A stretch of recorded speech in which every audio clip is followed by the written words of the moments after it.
My name is Randy Howell, and you're listening to the Faith and Fishing Podcast.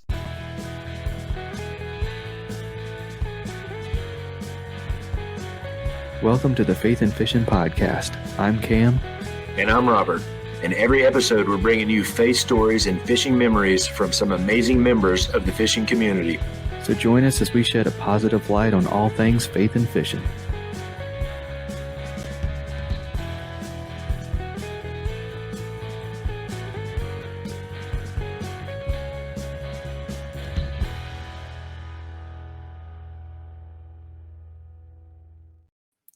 Hey y'all, welcome back to the Faith and Fishing Podcast. I am Cam, and this time I do not have my co-host Robert with me, so we will have to, just kind of grin and bear it and deal with my awkwardness without him being there to kind of bridge the gap and calm it down. But it's been a good day. We're recording on a Saturday, which is not normal for us, but sometimes we're able to make things work like that. And so today we had the master class over at Cash and Rods. If you've not attended one of those, I highly recommend it.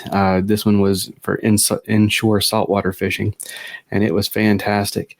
So I will say that this is an episode y'all remember. A couple episodes ago, I announced that I was joining the Carolina Waters team. You see me decked out with my shirt, my hat. You'll see the Carolina Waters logo on my LaCroix tonight, if you were watching on YouTube. So we're excited because we're going to get to talk Carolina Waters tonight. But so in terms of announcements and housekeeping and stuff, that's about all I've got. So let's thank a few sponsors and get everybody in here. A huge selection and crazy fast shipping is already enough to turn heads as an online tackle shop, but Omnia Fishing sets themselves apart with their ambassador program. With Omnia, you can send in fishing reports for your local lakes that recommend baits, structure, tactics, and gear. And when another angler takes your advice and purchases something from your report, you get credit for it to spend at Omnia. The best part means that with Omnia Fishing, you can shop by lake and purchase baits and gear that are proven to work where you're fishing. To get started, go to omniafishing.com and use promo code FNF15 to save 15% on your first order.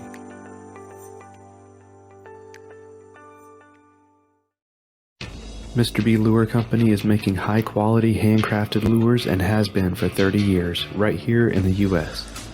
Using all-metal components, Owner and Gamakatsu hooks, and silicone or frog hair skirts, Mr. B is pumping out some awesome spinner baits, jigs, buzz baits, underspins, and more, including some of the most unique bladed jigs on the market.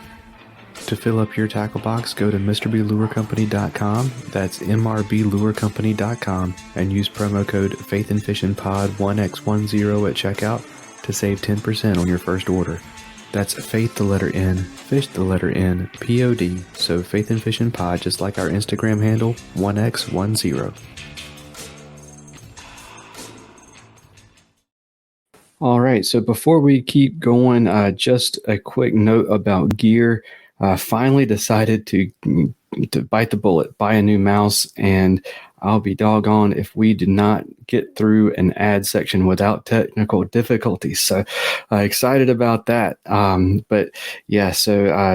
Also good headphones went to Orlando with my wife and son. So if hopefully I don't sound weird to you right now. I sound really weird to myself because these headphones keep clipping. They're the cheap ones and they're nowhere near what I'm used to. So bear with me. But this episode, we have Nick Kincaid, Chirs Callicutt, and Brad Terry from Carolina Waters.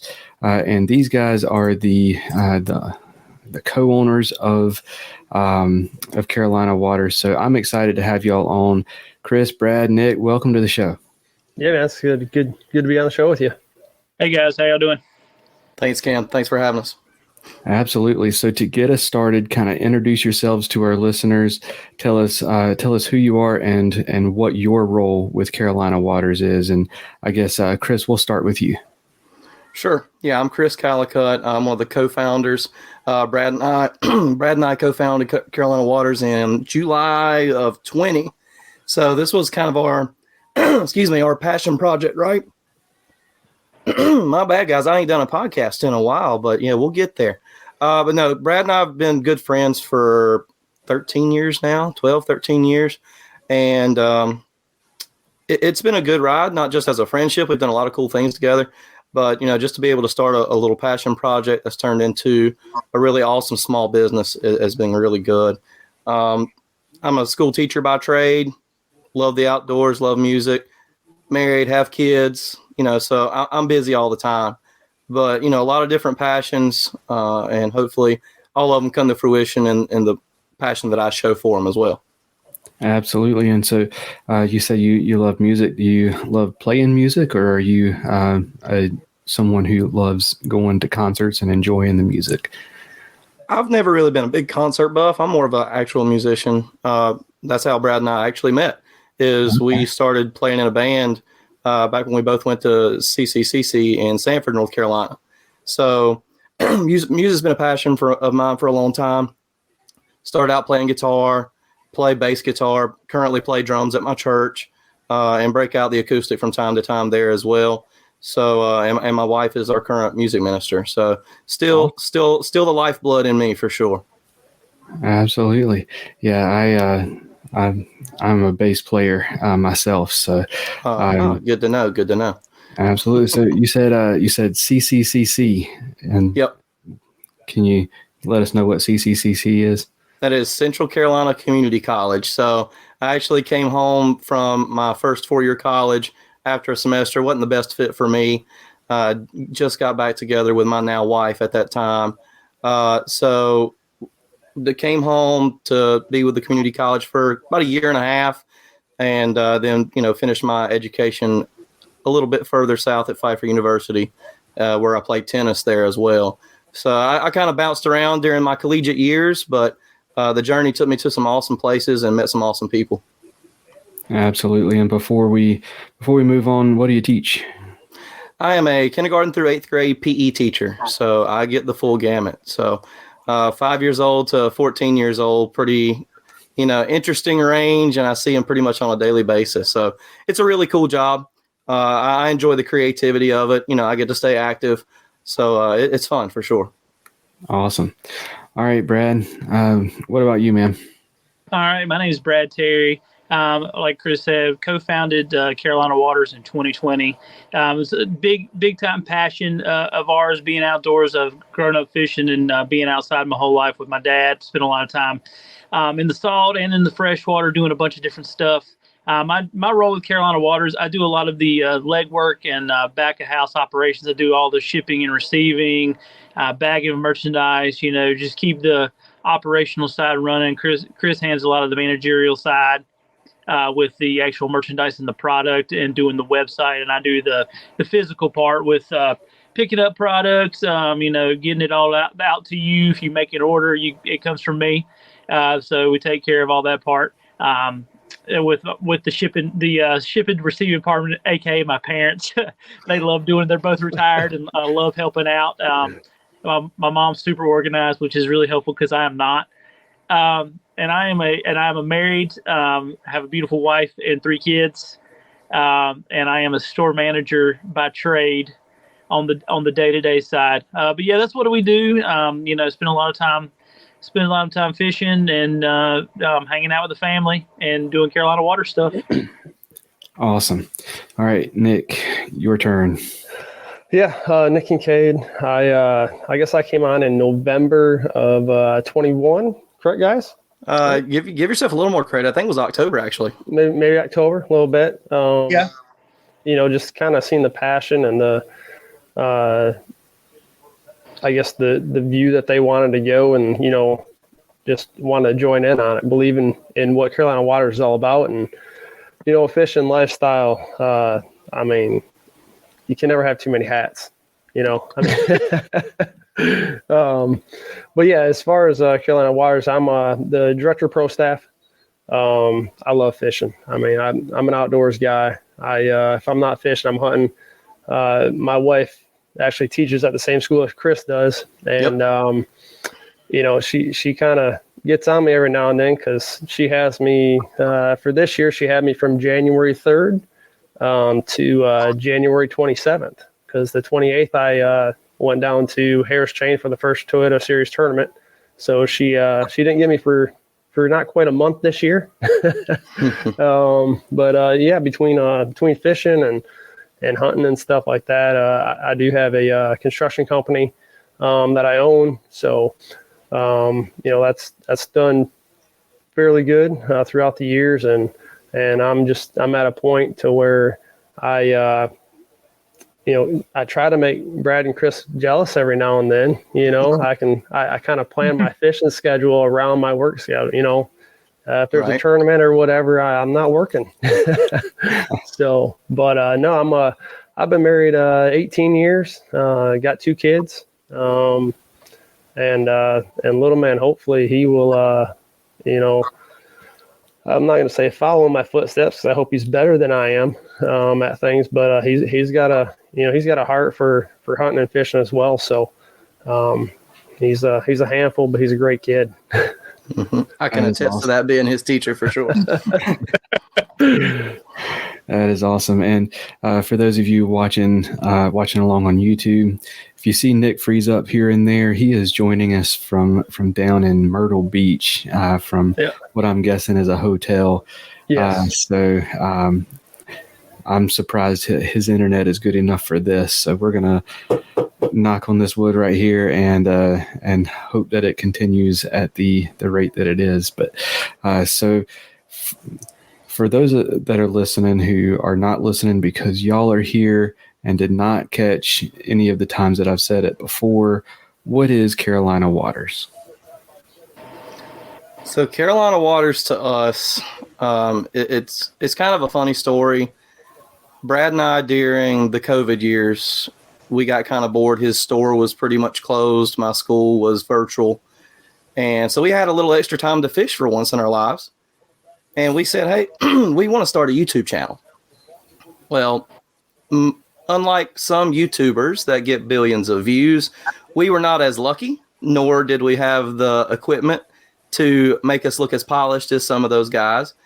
But we said, we need a logo for this YouTube channel. And I kind of came up with the specs for the logo, did a basic drawing, and gave it to one of our design friends that I work with. And he came back with what you see today on Cam's shirt right there. And we said, that looks way too good not to put on something. So that's kind of how Carolina Waters was born. So it basically started as our passion project with, ever since we've known each other, we've been fishing together. And whether it be saltwater, freshwater, ponds, lakes, surf fishing, charter fishing, whatever the case may be, we've done it all.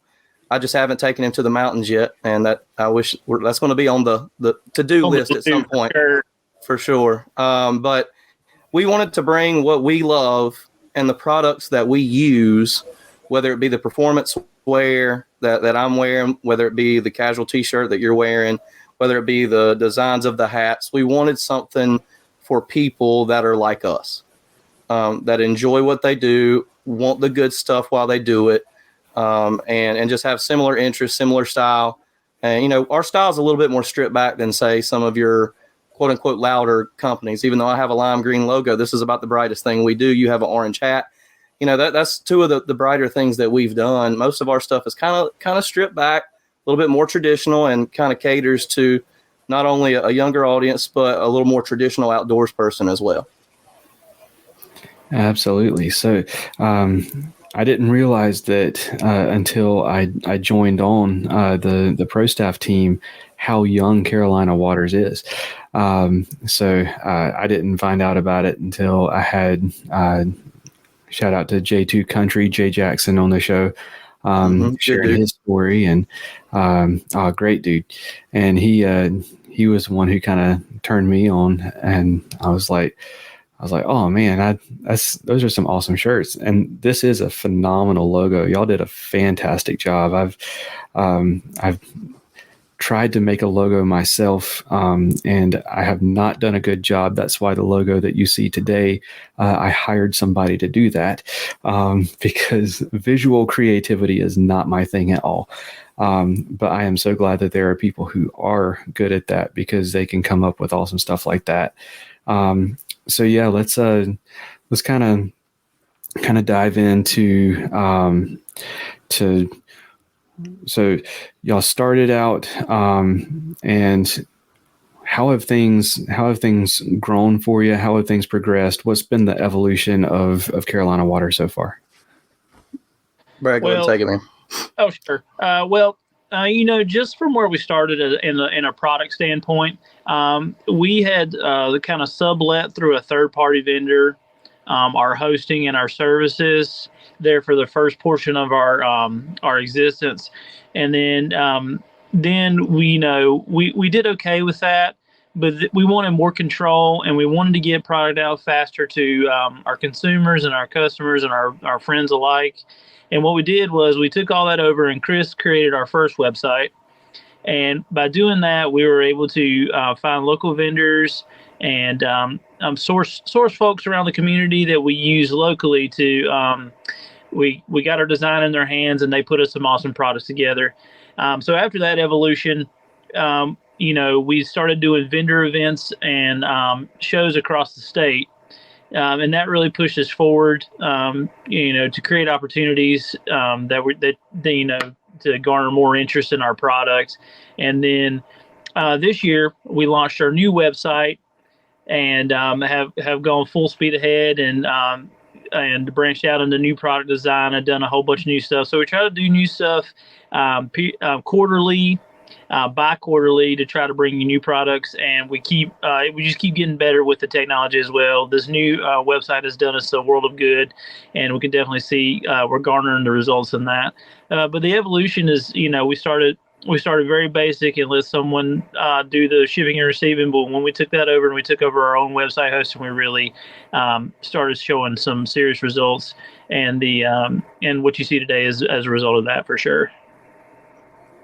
And just partnering with like local clubs, like I know you fish some CKA, CCKF events like that, partnering with local clubs, partnering with local businesses. We're in a few stores right here in the central part of the state. We're in some stores down east. Brad and I are actually taking a trip on Monday that we've been looking forward to for a few weeks now to deliver a box of product to one of our stores. And we're actually going to get to wet a line, Lord willing. So that's sort of our game that we do, man. But going just from that beginning all the way up to now, just to see the growth, to see just that steady increase over time has been phenomenal. Our numbers kind of show it, but it's just developing those relationships, not only with stores, but with local fishermen, local pros, local tournament trails. And, like we even did a pop-up shop at a CCKF event, and we got to meet a lot of you guys, and it was just a great connection. And, we're always indebted to the trail directors like Mitch Lassiter that helped us get off the ground here locally as well. Absolutely. And I want to talk about that for a minute. So my listeners know I've been vocal about, small businesses shopping local. And y'all have really kind of embraced the local aspect of that and kind of focused on, North Carolina. Kind of talk about your passion for this area, and why you decided to make it such a specific, like catering to a specific group of people. Well, I know for Chris and I, we're generational North Carolinians. Both sides of my family are from where I grew up. We're all from Sanford, so it's all I've ever known in this area where they were super passionate because of that. Chris is from a very similar area, not very far down the road in Chatham County, And Nick, when he moved here, it was crazy. I never knew Nick until the last 3 years, but he actually moved to about 5 minutes from where I grew up. Yeah. So I'm super passionate about the Piedmont area because I took pride in it. Coming from a small town, you don't get much recognition. So shining a light on all of our local stuff. And I know Mitch is from Sanford too. So he takes a lot of pride in that. And I think we felt that connection with each other as well. And so just being from here and seeing what this area has to offer. And I think the country's catching on to it, by the numbers of people moving here and the growth, the exponential growth we're seeing in the area, not just from fishing, but just life in general, how great this place can be for sure. And what the cool part about North Carolina is, and I kind of alluded to it in the intro, is you can go to the streams all the way to the mountains. You have incredible bass fishing in the central part of the state. And then you have, hundreds of miles of coastline down east, and it's just an incredible fishery that has a ton to offer. And, there wasn't really a North Carolina-centric outdoors or fishing brand at the time. Now, there's been a couple to pop up since we started, but at the point that we started, it was pretty much the thing, and we wanted to show our passion and kind of have that little niche in the market, so to speak, to display our home state, our love of fishing in the outdoors, and all that it offers. Awesome. All right. So, Nick, I want to give you a chance to talk too. So Yep. Let's talk about your role. You came on, you said, 2021, the fall of 2021. Yep. How did that come about? And what have you seen in terms of like how that has how your role has grown and all of that good stuff? Yeah, I mean, when we first started off, the hat. I'm a hat guy. I got 140 some hats, so the hats get me. And then just getting to know Brad and Chris more and more, and seeing what they were wanting to do with Carolina Waters, the direction that they were going or was wanting to go, I just wanted to be a part of that.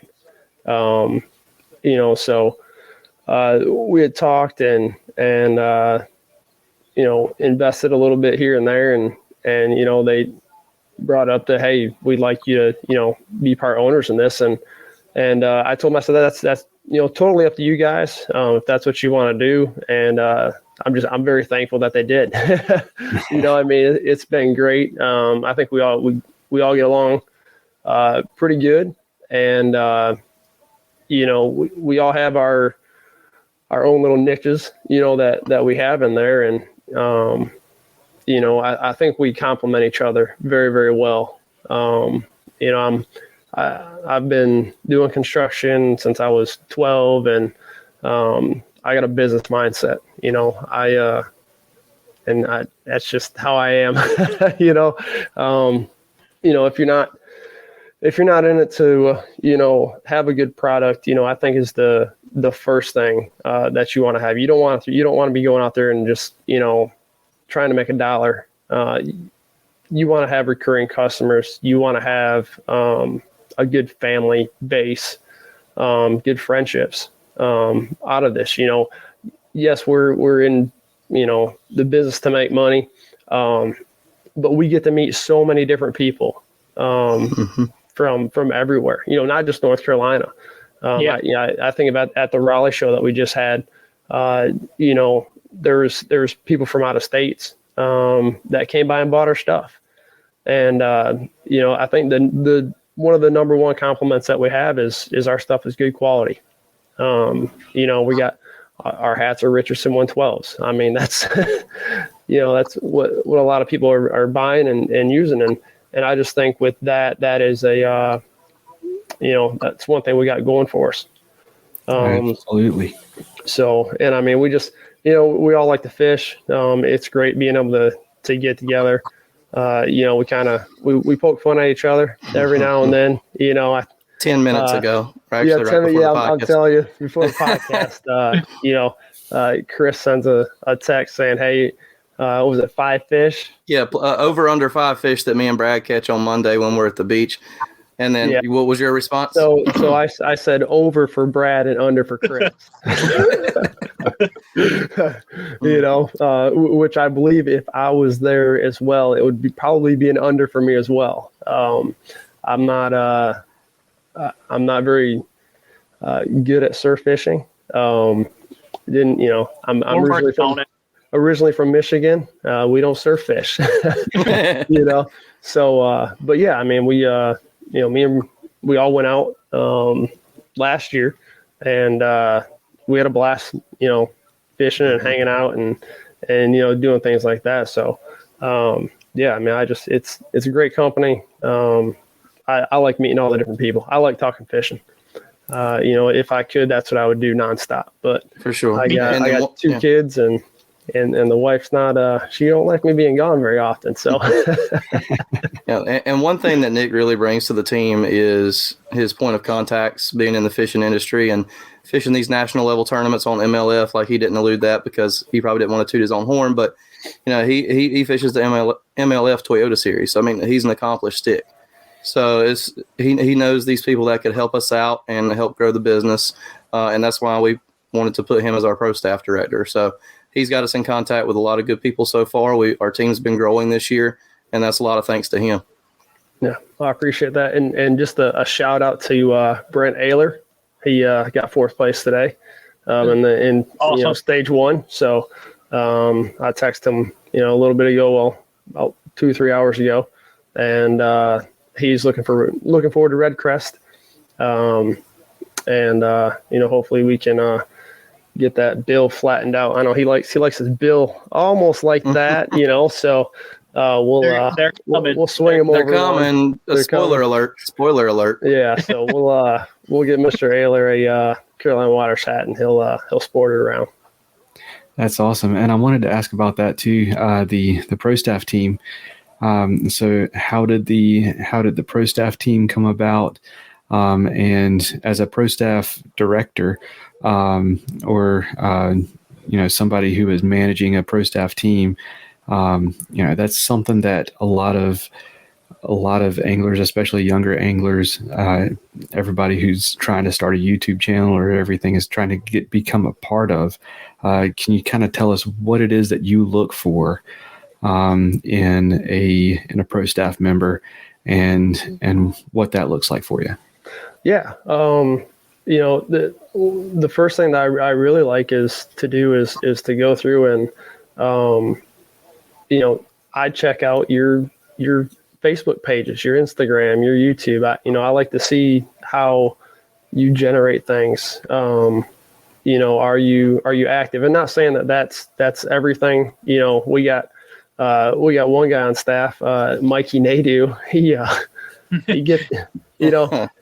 He gets on Facebook and Instagram. I don't remember last time he's got on Instagram. Twice a year? I'm just kidding. Yeah, but I mean, pretty much, but Facebook, he just doesn't get on a lot. But what he does do is he wears our stuff and he takes pictures. He sends pictures for us that we can use for our content. The other thing that I like to do is I slacked off a little bit on this, but normally I want you to have our stuff before you get on staff. Just because I'm a big believer in if you're going to promote something, you need to know if you like it or not, and that's a whole nother subject of the, sponsorship versus being on pro staff. We're not going to be a company that's going to have 100, 200, 1,000 pro staff members. I think we give our guys get a pretty good discount. But I don't think you should promote something just because you're getting a discount. I believe you have to believe in the company, believe in the product. And that's the kind of people that we're looking for. We're looking, if if you're not on social media a whole lot, you know what, that's fine. There's other ways of promoting it, you know, and, you know, so that's sort of what I look for. You know, you're going to have to be a good fit, and, you know, everybody that's on staff this year might not be on staff next year, and it might not be on our end. It might be, you know, on their end where, you know, they just might not be a good fit, and that's perfectly fine. You know, because yes, we have pro staffs and we have ambassadors, but we really want to build a family. You know, we're looking for long lasting relationships with people, not just people that are just out, you know, just to get a discount or just to say, hey, I'm on this staff or I'm on that staff. You know, we're wanting to do that and to promote, you know, everybody, you know, like we'll be promoting, you know, your podcast, your YouTubes, along with others. And, you know, that's what we're here. We're here to, you know, we need to grow and be here for one another. And, you know, I love it that if somebody's got a tournament coming up, you know, they can get on, hey, what do you guys think? You know, and that's good to have, and, you know, just to be able to share information and be there for one another. Absolutely. You know?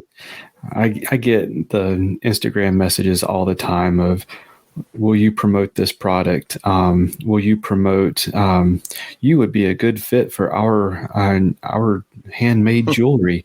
Like, and you promote that kind of thing. I'm like, did you even look at the page before you sent that? But yeah, I tell people all the time, you know, I will not promote a product that I don't believe in. And I'm not saying that I don't believe in yours. I just never even heard of you until you sent me a message just now, like on our website, under the sponsor page, like we have a message that says we won't promote a product that or take sponsorships from companies we don't believe in, and we won't take sponsorships from somebody who directly competes with an already existing sponsor. So yeah, I tell people all the time, you know, don't just go out and look for another logo on your jersey. Like, build a relationship with these companies. Don't expect anything in return, you know. And I mean, that's what it's all about, is building relationships. So, so far I'm enjoying it. I think it's a great fit for me. I got a little worried at first whenever I first joined, and my phone would not stop vibrating for like 2 hours straight from the group chat messages, and then things kind of reached an equilibrium. It was just everybody saying hey to each other and introducing each other and everything. Yeah, Right. Yeah. Absolutely. So we're half an hour in, and I want to make sure that we get a chance to talk about your faith as well. So kind of let us know if you've got like a faith story, or just kind of want to kind of touch on your faith, shout out your church or whatever. Whatever you want to do, kind of go for that, and I'll let whoever wants to jump in. Sure, I'll go ahead. So, born and raised in church. I was blessed with a family that took me to church. Mom more so than my dad, but you know, had a really good, nice country Southern Baptist church as I was growing up in. But now I'm what they would call a Baptist-costal. I'm not sure if that's an official denomination, but you know, like I said, born and raised in church, was in the youth group, played on the church softball team, was saved when I was 10 years old. It was October 1998. And of course, there's always going to be ups and downs in your faith. But you know, I'm just proud of that day and can remember it like it was yesterday. And then when I was 16, I was in high school and was in a gospel choir. And well, number one, that was unheard of back then, an actual gospel choir in a public school. But I was there. We did a concert at the church that I'm currently at now. And as my wife walks in and starts giggling, that is actually where I met my wife. And my teacher was the minister of music there. And as they say, the rest is history. We've been attending there. It's the Randleman Church of God in Randleman, North Carolina. Been playing music there ever since. She's the current music minister. Her family is deeply rooted in faith. Her grandfather was the pastor there for 20 years. Recently retired about 4 or 5 years ago. But it's been an awesome church family. I've always been involved in some capacity, and we raise our kids in church. We want to put our best foot forward in our faith and share that with them so they can make their own choice for Jesus to become their personal Savior. And I think we're close with my little man. He's almost 6 years old, and he's at that question asking stage, right? Where he'll learn something from Kids for Christ, and he'll either talk about it or sing a worship song that they did and try to pick it out on the piano.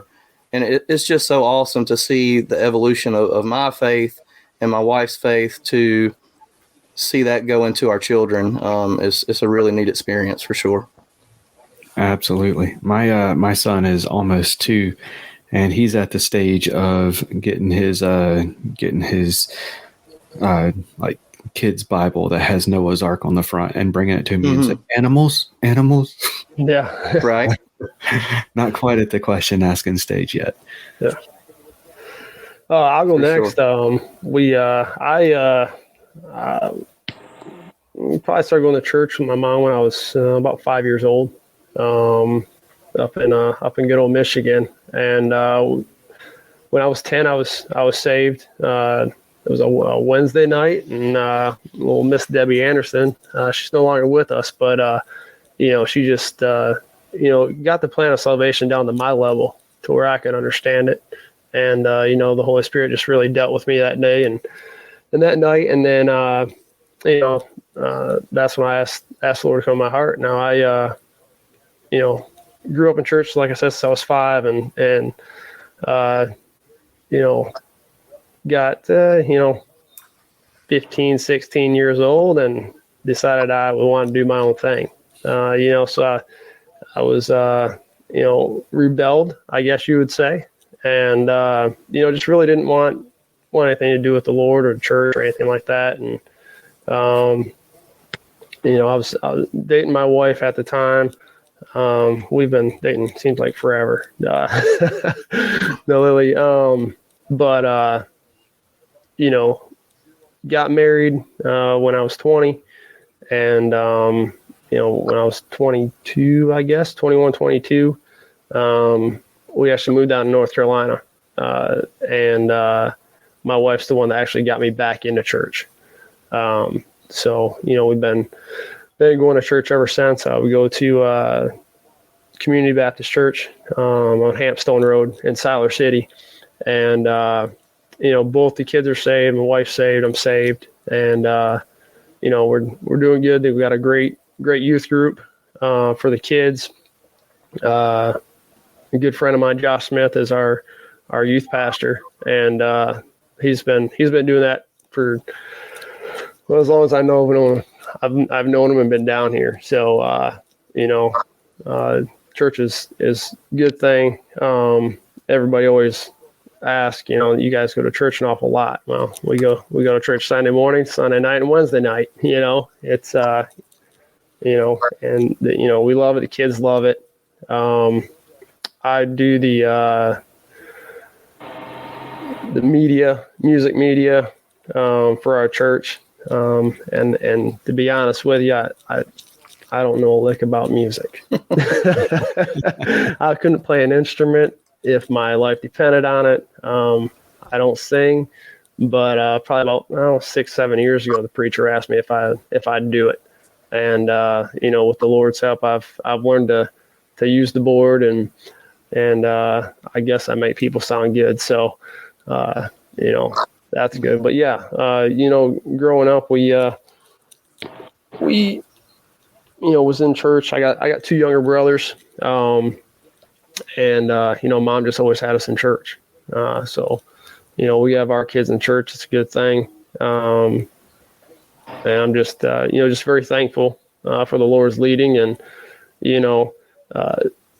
people might say, well, it's a coincidence that, me, Chris, and Brad got to, know each other and getting, have this friendship that we have in this business and everything. And you call it a coincidence if you want to, but I just believe it's Lord's will and guidance that brought us together. Right. So, very thankful for that. Absolutely, that's awesome. Yeah, and I tell you, working the soundboard is how I got started into music. So that's it can be a gateway, just like a wacky rig can. Absolutely. And I'm going to be borrowing some knowledge on digital boards from you guys. We should be getting one soon. So Good times. Good times. So I grew up very similar to Chris and Nick. I've always been in church. My parents are still very, very active in church. My mom's a deacon, and my dad sings, and he's on a lot of committees and does a ton at the church. And both of them grew up in faith as well. So my whole family, we've always gone to church as long as I can remember, since birth. Grew up like Chris, small town. Well, not even town, small community Baptist church is where I grew up. I'm sure I'm surprised they even let instruments in that place. It's not a piano to this day. Very old timey still. My parents may be the youngest people in there, and they're in their 60s. So yeah, just old timey Baptist church. And, I spent a lot of time in my college days not on the right path. Spent a lot of time doing things that I probably shouldn't have done.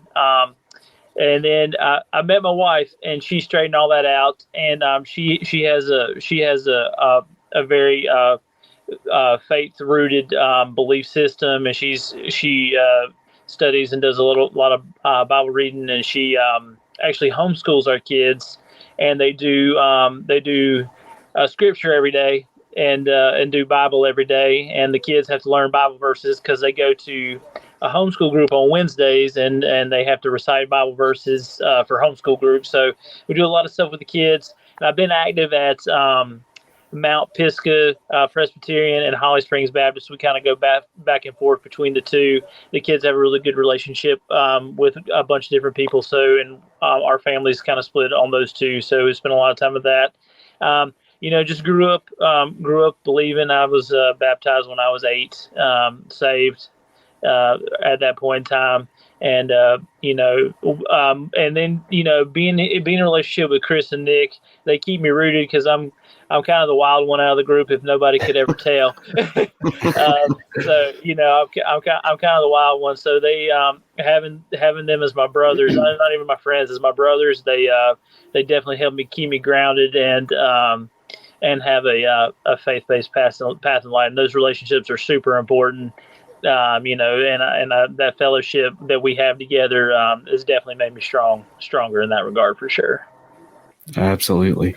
So we will definitely have to have you guys back on at some point, because we didn't get a chance to talk much about fishing, but we definitely want to ask a couple of questions that we ask all of our guests. What faith story what fishing story or memory means the most to you? Ooh. That's a good one. Man, oh man. Yeah, it is. Fishing story. I guess for me, even though as long as I've known Brad, this one goes way back to my early days. Me and my dad and my grandpa were all fishing. So, 3 different generations at one of our neighborhood ponds. And at that time, I think I was 8 or 10 years old. And we were bass fishing or really even brim fishing. And I was throwing a spinnerbait. Bass fishing, and I had a bait caster, one of my first bait casters. I just learned how, and my rod doubles over, and I start taking a step toward the pond. I said, "Wait a minute," and it ended up being about an 8-10 pound catfish, and that was that one just always sticks out to me because that was the one of the last times I got to fish with my grandpa, where he was in a whole lot of really, really good health, where we could go out, because we used to, when I was little, used to go out all the time. And restock each other's ponds with brim in the neighborhood or whatever the case may be. But just having that experience as a little fella, because I was not the biggest guy growing up, taking a step in, almost getting, in the drink with the biggest fish of my life at that time, that one still really sticks out to me for sure. For sure. Go ahead, Bradley. Okay. Well, I still get to go fish a lot with my dad. And I've spent a lot of time fishing with my dad and the fellas, but when me and my dad and my little boy got to fish on the surf for the first time together, that was really cool. I love to bass fish, but I dream about surf fishing day and night. I'll bass fish all day too, and I love to bass fish, but there's something about that surf that calls me. And the first time I got to see my dad and my little boy, him show my little boy how to fish, man, it about chokes me up now. I can't even hardly talk about it. There's something special. I have an amazing relationship with my dad. So, that was really cool for sure. Awesome. Yeah. Well, I got two actually. The fishing, I have to thank that for my grandma. She would come down and get me for about 4 or 5 weeks every summer, and they lived on a little lake in Indiana, and that's where I got my love for fishing at. I would get up about 5 o'clock every morning, and as long as I had my little life jacket on, I would take the old paddle boat or the little 10-foot John boat out there and fish till noon. She'd call me in and at lunchtime, and I'd eat lunch, and then Grandpa would get home, and we'd all go out in the pontoon fishing. So I really have I got my grandma to thank for my love of fishing. The other thing that's really memorable is I think it's been about 2 years ago now. Little man Kevin, he wanted to go on a fishing tournament with me, and so me and him and Mikey went for a bass for cash at Baden Lake, and that stinking joker, I'm going to tell you what, he kept throwing a chatterbait, and he would let it sink down to the bottom. And we were at one place, a little rock hump, and I kept telling him, like, dude, you're going to get hung up and you're going to break off, and these things aren't cheap. And he threw it out there, and next thing we know, he's like, Dad, I think I'm hung. And his pole is bent. I mean, it's bam, bam, bam. I'm like, dude, you got to fish. And that little joker brought in a 6+ pound bass and won second place for that hour and came out of there with $300. And I'm like, hey, man, I love it. I'm like, are you going to, you going to pay back your entry fee that I paid for you on that? He's like, no, Dad, no, this is mine. So he not only got the $300 for that big fish, but he won a fishing rod as well. So, nice. That memory will always stick with me. That little joker, after I just get done telling him not to let it hit the bottom, he's going to get hung up. He's like, oh yeah, watch this, Dad. Right. But, yeah, I mean, it's, I love fishing with the kids. Little girl, she's not too much into it unless she's catching them, which is kind of normal for most kids. But yeah, man, I mean, fishing is just, even when you're not catching anything, just to be out on the water and look at what God created, it's peaceful. It's calm. You get to clear your head and just, relax and just kind of not worry about what the world's put on you. Yeah, absolutely. So whenever the three of y'all go fishing together, what are y'all talking about? What's your conversation? Well, it's rare that all three of us and our schedules actually meet up together. I think have we done it just once, right? Once. Yeah. Now we've fished together separately, a handful of times, and called each other and like, hey, look at this, and this is what we did. But there's one thing that me and Brad tried to last year. We went to a pond that had no cell service, so it was kind of an epic fail on our part. But we did almost like the co-owner clash, so to speak, and we wanted to see who was the best out of the ownership group. But Brad got me that day. It was just me and Brad for sure. And then I guess one of the other memories that I'll never forget is Nick actually netted my PB bass last year. So what was it? 8.5, 8, 11, 8, something 6. like that. Yeah. No, 8.6. I think that's what it was. Nice. And that was my PB. By far, I pretty much only had like a 6 at that point. So it was really awesome. Ultra light reel, rod and reel. No. It was a spinning setup. I was throwing a wacky rig. I was on my medium action spinning setup, but I had to baby it until Nick ran to the truck and got the net. But just to allude to what Nick said and just kind of to put a bow on everything here, it's like I do my best talking to God at night when I'm on the surf by myself. I make it a point every time I go to the beach, if I'm there for at least a night, that if the weather's good enough, I'm out there. I'm looking at the stars. I'm listening to the waves. I've got my shoes off. I'm feeling the sand. I'm in His spot. I'm in His creation. That's where I do my best talking to Him. And it's just like I've had some just really cool things happen just through those times in my life that. He's there, you're there, and obviously He's always there, but it's just that's the one spot for me, for sure. It's just between fishing, the outdoors, and what He created, you can't beat it. Awesome. Well, with all of our guests, we always do a segment called What's Your Favorite? So it's self-explanatory. I'm going to ask you your favorite in a few different categories, and we will get that started right after this. If finesse fishing is your comfort zone, something you want to learn better this year, or just something you like to tie on as a Hail Mary pass, Jade's Jigs has everything you need and more, and it's all eco-friendly and lead-free. With an awesome selection of baits and colors, they've got a variety of techniques covered for you.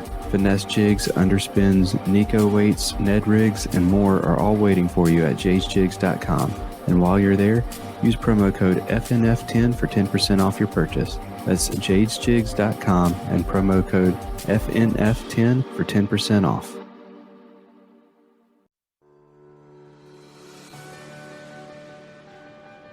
If a fly rod is your weapon of choice, check out Atollas. Their Fly Caddy is the most convenient way to get your favorite flies to the water or just keep them handy by clipping it to your hat, truck visor, backpack, rod case, or just whatever. You can also bundle it up with flies from independent fly tires that Atollas has teamed up with through their Fly Light project. Choose from bundles specializing in redfish, carp, saltwater, or freshwater. Head over to atollas.co, that's ATOLLAS.co, to get your Fly Caddy today and use promo code FAITHINFISH15 to save 15% on your order. That's faith the letter N, fish the number 15 at checkout for 15% off.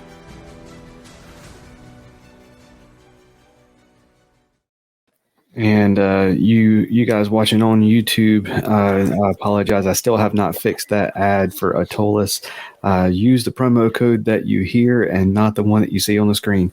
But yeah, so what's your favorite? We're going to get things started off with what's your favorite scripture?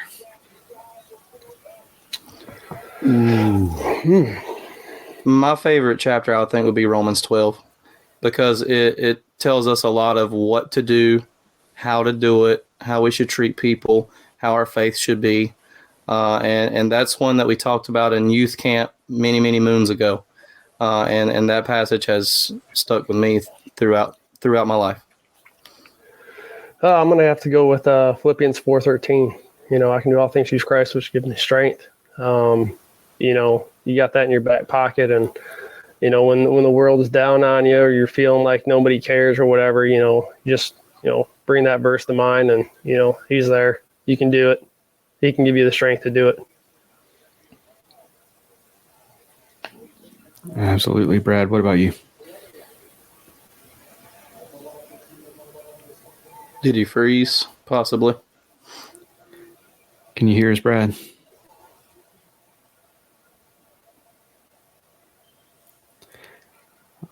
We cannot hear Brad, but as soon as he gets back, we'll find out what his favorite scripture is. But for now, what about your favorite Bible story?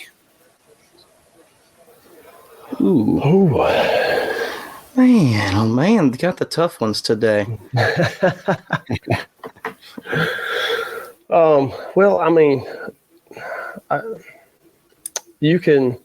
believe you could have more than one. We'll put it that way. I mean, I believe the greatest one is Jesus coming to this earth and and being born of a virgin, living a perfect life, dying on the cross, raising 3 days later, is I believe most people's. But besides that, I would have to say,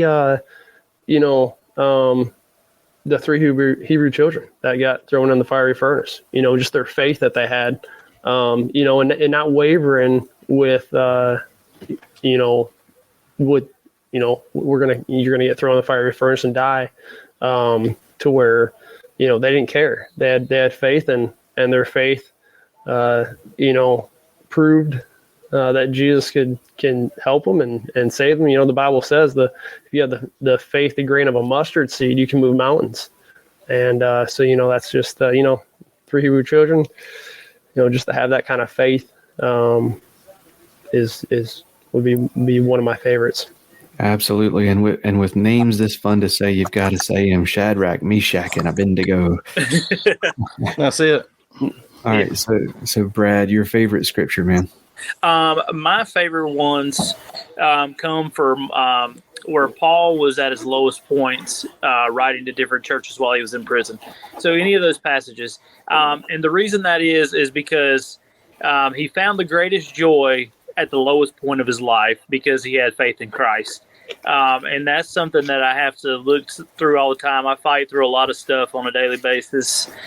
So when Paul was at his lowest, he was at his most joyful. So me trying to find the joy in life every day was something very powerful in reading the scriptures.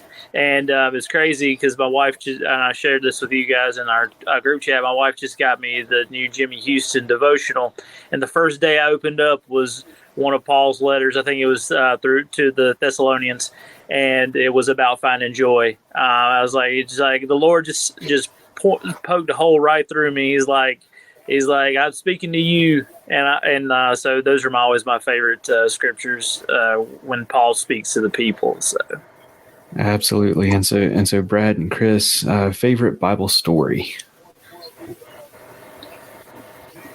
For me, I mean, when it comes to Bible stories, yes, you obviously know everything in there is 110% true because he put it there. But with Bible stories, I think you have to look at the symbolism and the powerful message that symbolism brings forth. And I don't think there's a much more powerful one than David and Goliath. So, you've got this little guy, 5 foot nothing, probably, 100 pounds soaking wet with a slingshot against this 7, 8, 9 foot guy. And have the confidence because knowing God is with him to go fight for what he believes in.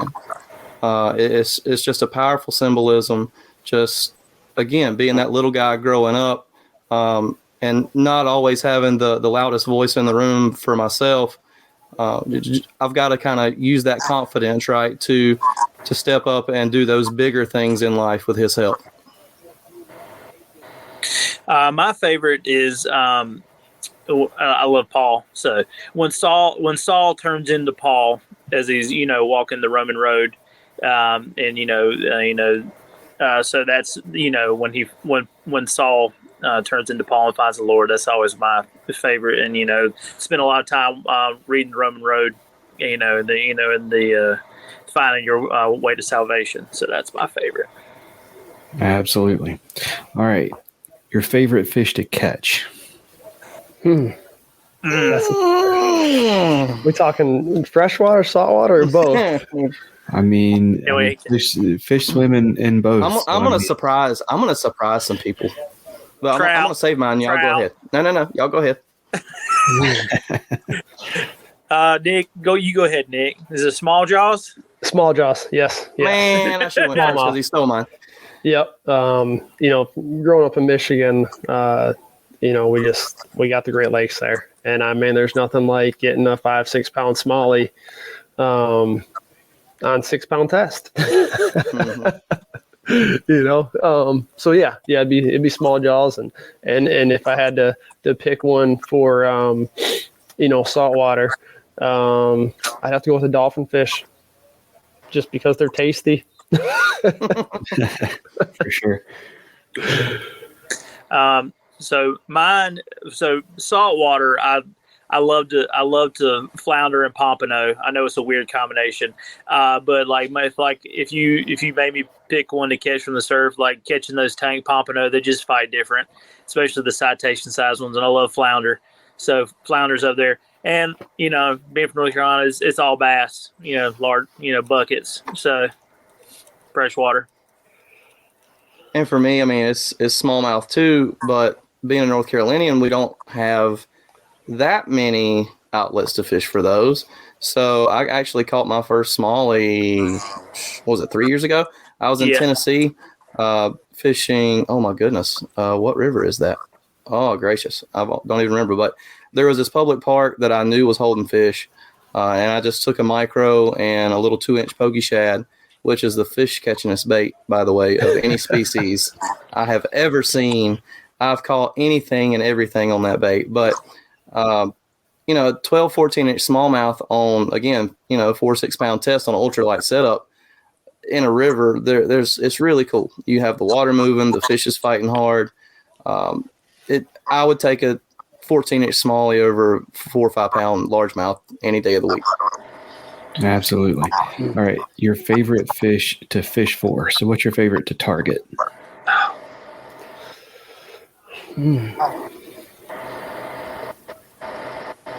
It can be the same answer if. Oh, sure. A favorite I want to target, or is that a different question?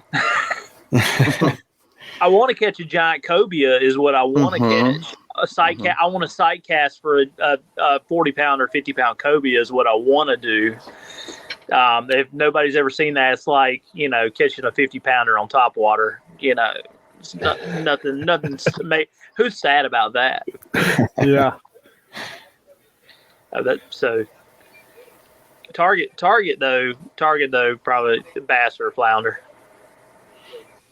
Yeah. I would, I'd like to catch a doormat flounder is really what I'd like to do. So he's got the itch. me and Brad went out last year and they weren't in season. But I mean, we caught 10 or 12 flounder, and I'm telling you, it was fun. I was able to get the bass fisherman bass fishing in the surf. It was basically, yeah. Yeah, it was different. I'm gonna tell you that right now. I kind of got my butt kicked. Not only on catching fish from Brad, but casting. I mean, I'm a pretty good caster, but I'm gonna tell you what, Bradley about threw double as far as I did. But we're gonna get it though. Oh yeah.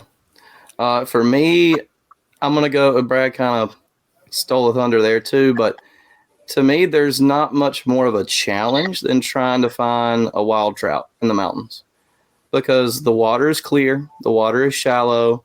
You have to be super stealthy, whether you're on the bank or have your waders on, and they won't just bite anything. And that's a fish where you really have to match the hatch.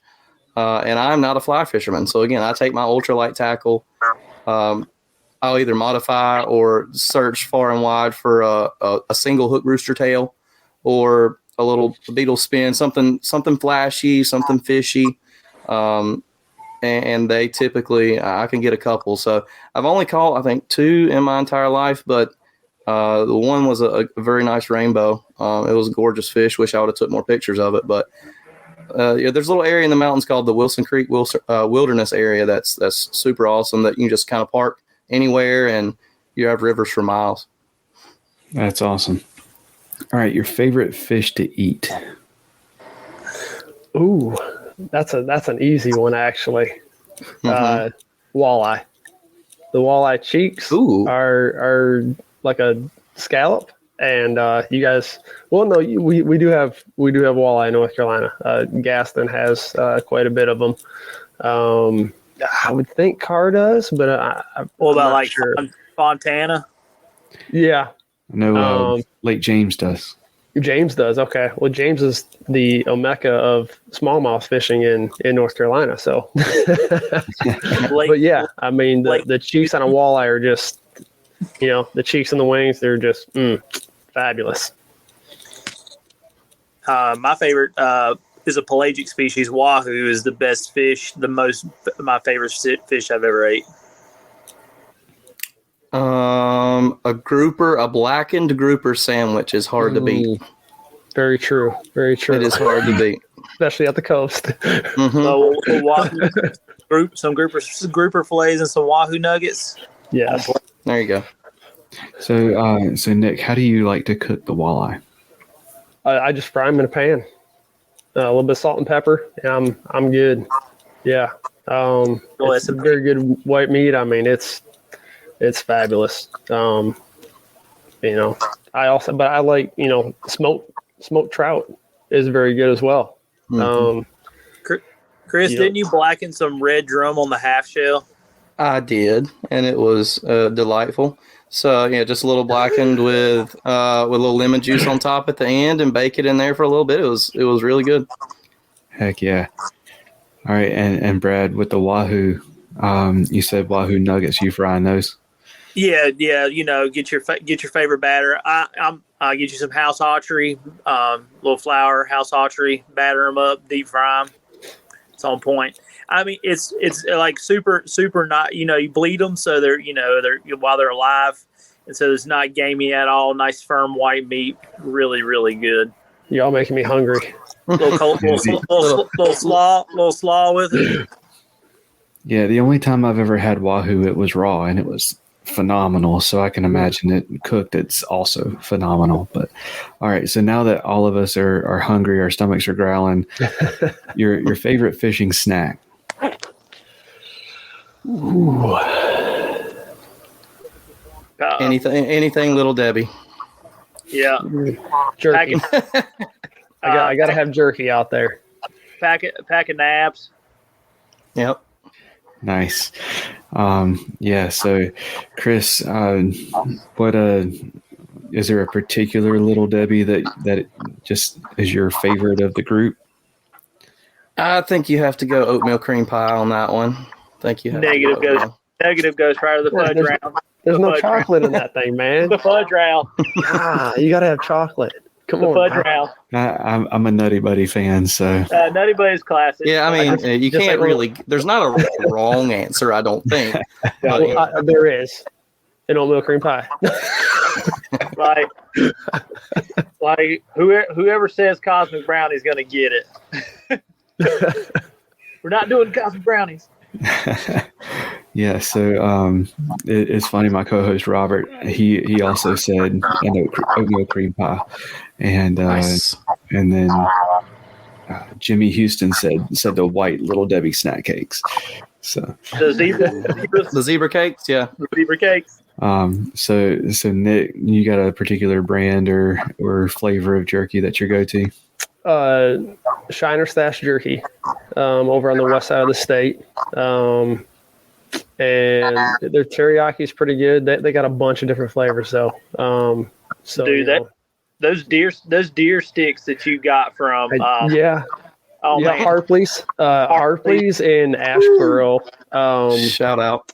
They're very very good. Harpley's and Jamie and them are just phenomenal people to work with, and their snack sticks and their jerky is just unbelievable. So I mean, always got snack sticks with me. I think I got probably 15 more packs in the freezer right now. So me and Little Man had quite the good deer season this year. So awesome. All right. So I don't need GPS coordinates, secret spots, or anything like that. But what's your favorite body of water to fish? You guys know mine. I'll let you guys go first because you already know mine. I already know what yours is. Serenity Point, Topsail Island. Nice. Just the way I was brought up and how I learned to fish. I mean, I'm not super particular because I've never been a big body of water fisherman. So I'm gonna say any farm pond that that I actually have permission to go fish. Juniors. Yeah, there you go, juniors. That's one word that nobody's gonna know but us three. So juniors. All right, and mine would be Lake Tillery. If I'm in North Carolina, I'm wanting to fish Lake Tillery. I thought you were gonna say the river.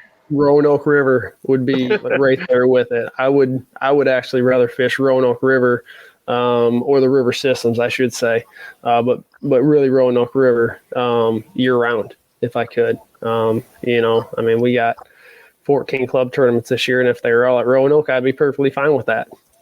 So, yeah, there's nothing like going way up the river and catching a 16-inch fish that weighs 4 pounds. Because they're eating crawdads all year. Yeah. Yep. If you're making us fish a lake, I'm putting in that pose and running up to the island and fishing the island at Jordan. So. Okay. Yeah, I love hearing like friends talk about fishing spots because they all have like code names. So, talking about juniors, my fishing buddy and I, we there's a place whenever we say you catch it at Toxic Place, we know exactly where we're talking about. So. Yeah, there's a place on Tillery if you say the Cross. The Cross is a good spot. Anybody that knows Tillery knows where that spot's at. So for sure, it's always good for some fish. All right, so Brad, this can be a saltwater question if it needs to be for you. Sure. But your favorite lure to throw. Oh, okay. No, this is gonna be a freshwater one. That's fine. All right, y'all go. Or do you want me to go first? Go ahead, Brad. If you're gonna make me fish for a bass, like one way, I'm gonna drag a worm, a big one, offshore somewhere, like a big old 10 or 12 inch curly tail on a 3/8 sinker, dragging a worm offshore, waiting for that thump. I hear you. Go ahead, Chris. Carolina rig or Texas rig? Both, but if I'm throwing the big worm, I'm just letting just old school Texas rig. Yeah, if I'm catching quantity, I'm going Wacky Rig Cinco, and I'll attest Brad for this one. He gave me a little trick last year that helped me catch that PB that Nick netted, and that's dipping a darker colored Cinco in chartreuse and just putting a little tip on it, I think made a lot of difference, especially where we were that day. Because I may or may not have outfished the pro of this establishment that day. May or may not. But I didn't know about Nick, I got the one and only time that will happen, probably. The only time that'll happen. But I mean, if I'm going for quantity just to catch fish, I'm throwing a Cinco for largemouth. And again, if I just want to go anywhere for any body of water and just want to catch something, it's that Berkeley Pokey Shad 2-inch. It's got to be pearl white with the red eyes, though. Awesome, Nick. Well, if I could throw one thing and catch fish on it all the time, it's a horny toad. I like a topwater bite. Although fishing down in Florida, punching mats, they say there's nothing like punching a mat and getting that thud there, but a topwater bite for me beats it any day. Just because you get to see that big explosion and them just choking a frog or a horny toad or something like that. So but actually my personal best I actually caught on a shaky head. I've caught a ton of fish on a shaky head, but if I had to throw one, I'd definitely just throw a horny toad. I mean, I have so much confidence in it. That water temperature reaches 54 degrees. There's going to be a horny toad tied on. Heck yeah. I love a topwater bite. That's for sure. All right. And last but not least, your favorite time of year to fish. This could be a controversial one, really. At least I know in the industry. I was about to say, where are we talking? Well, if we're talking about bass, we're coming up on it pre-spawn. If we're talking about the surf, September, October at the coast. So pre-spawn in the coast and into all the way up to post-spawn for bass for the offshore bite.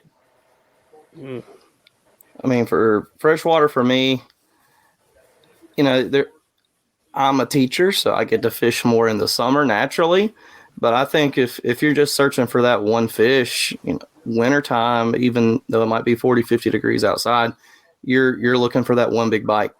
If you're just going out there to have fun, summertime's nice. But, one thing that kind of Brad alluded to, if we're going bull drum searching for redfish, then I think you got to go, late September, early October, look for that big red drum. I've been lucky enough to have 2 citations, 40 inchers, and it's a really cool aspect too, for sure. So freshwater, time of year is going to be the pre-spawn and into the spawn. And that's why I said it was controversial. I know several guys, they will not take a fish off a bed. But some of your bigger sacks that you're going to see is actually during the pre-spawn. Absolutely. Right now at Jordan, Hal Abshire caught almost 40 pounds, best 5 at Jordan yesterday. Yeah. So, that's just, it's hard to beat that. Now, I would still rather, April, about the second week of April through the second or third week of May. If I could be on the water every day, that's when I would do it. And then as far as saltwater, whenever Brad and Chris say, let's go. Again, you're meeting us Monday. I'm just go ahead and tell Angela that you need to split off. We'll come pick you up. Yeah. Awesome. Yeah. Go ahead, Cam. Go for it, man. No, man, I'm saying my biggest sack I've ever had was in May in North Carolina, for as far as bass goes. So my best days have come like the first couple weeks in May, for sure. I've done the most damage. So. Absolutely. All right, y'all. So we're going to start wrapping things up. You've already hinted at the possibility of a flat bill hat, but if you've got anything that you're willing to share on the podcast that's coming up, feel free to do that. And shout out your social media and all that good stuff. Gotcha. Yeah, all of our socials are at Carolina Waters NC. That's Facebook, Instagram, and we just started a TikTok. We're not the biggest TikTokers in the whole wide world, but that is actually at Carolina Waters. So, we're in actually talks of partnering up with the Chubby Bearded Bandit, who actually hung out with us at the boat show on Friday in Raleigh, and he has millions of views, hundreds of thousands of followers. We actually met him at a show 2 years ago, I guess 2.5 years ago now, in Newbern at Mumfest, and he buys something from us every year. And somebody said, "Wait a minute, he's got a big TikTok following. And he always wears y'all's hats." So I said, "That's a no-brainer." We called and interviewed him, and he come and hang out with us, and it was a fun time. Had a lot of people coming up wanting pictures with him, wanting to make TikToks with him. That was really cool. But yeah, all of our socials except for TikTok are at Carolina Waters NC. The website is carolinawatersnc.com. There's always some sort of promo code up there, or you can use one of the Pro Staffs promo codes that you see. Steel 15. Steel 15. Yeah. There you go. Way to plug that. Hey, that again. See, Nick, that's what makes a good Pro Staff member right there. Yes. They plug their own code. We got we got a bunch of new stuff coming too. I just picked up a load of t-shirts. We got a bunch of new colors of hats about to drop too, Chris. Yep. I just picked up 125 t-shirts, 100 plus hats, and they will be on the website shortly. Yep, and we'll be bringing back the actual hoodies this year in addition to just our hooded performance wear. A lot of people have really liked our hoodies the first year that we did them, so we'll be bringing back those this fall too. Awesome. Yeah. So, and also if you guys, anybody on the team or anybody watching this or listening, message us if there's something you want to see. Let's do, maybe certain colors or something like that. We're always open to suggestions and things of that nature. So, Yeah, definitely check it out. We'll be posting stuff. I know we each have our own Facebook pages, but like Instagram and Facebook, Nick Kincaid Fishing. If you guys want to go on there, I post a lot of stuff on there, a lot of discounts for different companies that I represent and things of that nature too. Awesome, man. Was there anything that I did not bring up that y'all wanted to make sure that got said on the podcast? I think we about covered it, right, guys? Yeah, I think we're good. Yeah, I mean, it's been great being able to talk with you guys and being on here. And I know I can speak for the other two guys. We'll be looking forward to getting on here again with you. Absolutely. 100%. Definitely have to have you back on, and Nick, enjoy your vacation, and Brad, get home from work safe, and yeah. But yeah, y'all, thank you so much for coming on the show. I really enjoyed it, and wish you all the best, and looking forward to this season working together, y'all. Yeah, definitely. Sounds great, Cam. Appreciate it. Thanks, Cam. Thank you. Get Outdoors Pedal and Paddle is one of the largest canoe, kayak, and cycling retailers in the Southeast, with a huge selection of kayaks, canoes, bikes, and all the accessories needed to experience paddling and cycling comfortably and safely. Get Outdoors helps to expand and educate the paddling community through their free demos held on local lakes in the Greensboro, North Carolina area, and through in-store clinics and on-the-water courses and demos. And we'll even get your new boat rigged up for kayak fishing for you. Stop by the shop in Greensboro, North Carolina, or check out shopgetoutdoors.com to be wowed by their selection.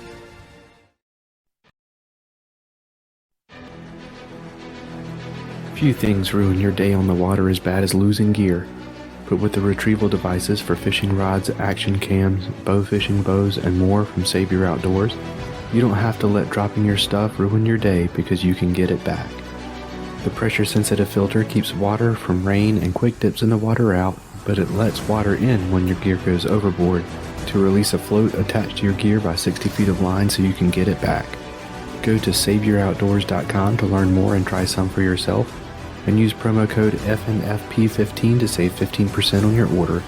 That's SaveYourOutdoors.com and promo code FNFP15. Another huge thank you to Chris, Nick, and Brad for coming on the show, sharing their story, and sharing Carolina Water's story with us. All of their links will be in the show notes, and I will also remind you in the show notes to use promo code STEEL15, and you'll get 15% off of your order there at CarolinaWatersNC.com. I cannot sing their praises enough on the quality of their stuff. You saw the performance hoodie that Chris was wearing tonight. That thing, I can't say enough about it. Like I've been, ever since we had Dan on the show to talk about his battle with melanoma and skin cancer. I've been super conscious of protecting myself from the sun, and wanting to make sure that us guys that are out in the out fishing, we tend to like our hats with a bill on them. The thing with that is our ears are exposed, and that's some place that a lot of fishermen deal with skin cancer issues is on their ears. So having that option to throw that hood up is really important to me. So like I said, their stuff is fantastic. Make sure you go check it out. I don't have a whole lot of extra stuff this time for like after episode thoughts. I know Robert is typically the one who kind of does such a good job of wrapping everything up and finishing up with that nice little bow. But that's why I love having him on the show. But that's going to do it for this episode, y'all. Y'all take care, and God bless. Thank you for listening to the Faith and Fishing podcast. Faith and Fishing is produced and hosted by Cam Steele and Robert Randolph and is sponsored by Savior Outdoors, Jay's Jigs, Get Outdoors Pedal and Paddle, Mr. B Lure Company, Atollas, and Omnia Fishing. Don't forget to join the Facebook community, follow us on Instagram, and subscribe, rate, and review us on whatever app you're listening on. That's going to do it for this episode. Y'all take care, and God bless.